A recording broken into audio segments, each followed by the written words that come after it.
Salut l'ami, bienvenue sur cette chaîne YouTube et plus précisément dans cette masterclass Testo Booster où je vais te montrer comment booster naturellement tes taux de testostérone pour la simple et bonne raison que nos taux de testostérone en tant qu'homme chutent de 1% chaque année à partir du moment où on atteint nos 27 et 28 ans et que la plupart des hommes de nos jours ont déjà des taux de testostérone beaucoup plus bas que nos ancêtres, ce qui cause une multitude de problèmes et de choses néfastes dans leur vie et je veux tout simplement que tu ne fasses pas partie d'eux. Avant qu'on passe à la masterclass, petit rappel rapide, si tu veux travailler avec moi, ça se passe dans la description mon pote. Tu peux checker mon physique quiz, remplir ce quiz de moins de 25 secondes pour obtenir ton plan personnalisé en 3 étapes selon ton type de corps, ton métabolisme et tes objectifs personnels. De là, tu pourras soit voir mes programmes en ligne, soit directement réserver un appel avec moi pour pouvoir obtenir un coaching si le feeling passe entre nous bien sûr. On passe directement à la vidéo et je te souhaite une excellente vidéo, un excellent visionnage. À tout de suite. Au sein de cette seconde partie, on va voir comment optimiser ton sommeil pour une meilleure santé hormonale. Et une des choses les plus importantes à savoir à propos du sommeil, c'est que ton sommeil est divisé en plusieurs cycles. Il n'est pas linéaire. En soi, au sein de ta nuit, tu vas faire plusieurs cycles de différents temps. De 1h30 à peu près en règle générale. Maintenant, il est plus important de se réveiller à la fin d'un cycle et de dormir par exemple, disons 7h30 plutôt que de dormir par exemple 8h15 et de se réveiller au milieu d'un cycle. En fait, si tu te réveilles au milieu d'un cycle, c'est exactement les moments où tu as la tête dans le cul et tu as l'impression de commencer ta journée de la mauvaise manière. Donc vraiment comprendre que tu dors par cycle de 1h30 et essayer de garder en fait des heures de coucher, des heures de réveil similaires pour pouvoir maximiser tes taux d'énergie au réveil et pour pouvoir mieux dormir tout simplement. Donc ça c'est très important, dormir aux mêmes heures et essayer de comprendre un petit peu comment fonctionnent tes cycles de sommeil. Ça, c'est à toi de tester de ton côté, essayer de trouver une heure qui te correspond et essayer de te réveiller à une heure aussi qui te correspond. Il y a possibilité aussi de faire des siestes de 20-30 minutes l'après-midi pour pouvoir, on va dire, retrouver un peu d'énergie si nécessaire et que tu ne dors pas assez la nuit.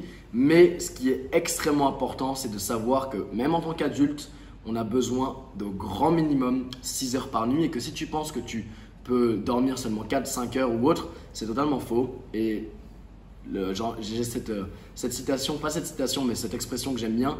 La banque du sommeil est la seule banque qui ne fait pas de prêt et tu t'en rendras compte à un moment donné. Mais si tu tournes qu'au café et que ça fait des années que tu dors pas assez, ben, tu auras forcément des conséquences négatives au bout d'un moment. Donc autant les éviter, autant maximiser ton sommeil la nuit, dormir un minimum de 6 heures par nuit et essayer de faire attention à ton sommeil qui est capital en tant qu'être humain. Maintenant, comment dormir mieux le soir? Ça, c'est vraiment une question. Je sais qu'il y a beaucoup de mes clients que j'accompagne qui ont des problèmes liés à leur nuit, qui n'arrivent pas à dormir, qui se réveillent dans la nuit. Donc déjà, une chose extrêmement importante à comprendre au niveau de ton sommeil, c'est qu'il faut éviter la lumière bleue. En fait, la lumière bleue, c'est quoi? C'est une lumière qui est émise par le soleil. Et donc, du coup, forcément, ton corps, quand il voit cette lumière, il se dit que c'est la journée. Et le problème, en fait, avec la lumière bleue de nos jours, c'est qu'elle est en permanence devant nous à n'importe quel moment de la journée parce qu'on est devant nos écrans tout le temps. Et donc, du coup, ces sources lumineuses artificielles, avec par exemple les ampoules LED, avec les écrans, les tablettes, les ordinateurs, les téléphones, la télévision, vont impacter directement nos cycles de sommeil et vont impacter en fait notre production de mélatonine. La mélatonine, c'est quoi? C'est tout simplement notre hormone du sommeil. Et en ayant en fait en face de nous cette lumière bleue de manière constante à des heures auxquelles on devrait dormir, et bien du coup on dérègle totalement notre système hormonal et donc la production de cette hormone mélatonine qui est capitale pour pouvoir bien dormir. Maintenant, on a eu déjà plusieurs études scientifiques qui ont prouvé le lien entre sommeil et lumière bleue, donc c'est vraiment capital d'éviter la lumière bleue et pour ça, il y a différentes petites applications que tu peux télécharger, très simples, que j'utilise par exemple, ça s'appelle F.lux,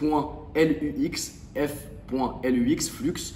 C'est possible de le télécharger directement sur les extensions Google, donc son ordinateur, aussi sur ton portable et en fait ça va te permettre automatiquement, cette application va faire qu'à partir de 18 h ils vont réduire progressivement la luminosité et les lumières bleues de ton portable ou ton ordinateur pour que tu puisses produire ta mélatonine et que tu puisses tout simplement mieux dormir. Donc voilà, un autre petit conseil que je peux te donner, c'est vraiment de t'exposer au soleil la journée pour faire un maximum, un plein de vitamine D, ce qui va t'aider à mieux dormir le soir et donc du coup à passer de meilleures nuits et à mieux te sentir le lendemain, à être plus productif et à aller du coup directement commencer tes journées au top et les finir au top aussi. Petit rappel rapide, si tu veux travailler avec moi, ça se passe dans la description mon pote. Tu peux checker mon physique quiz.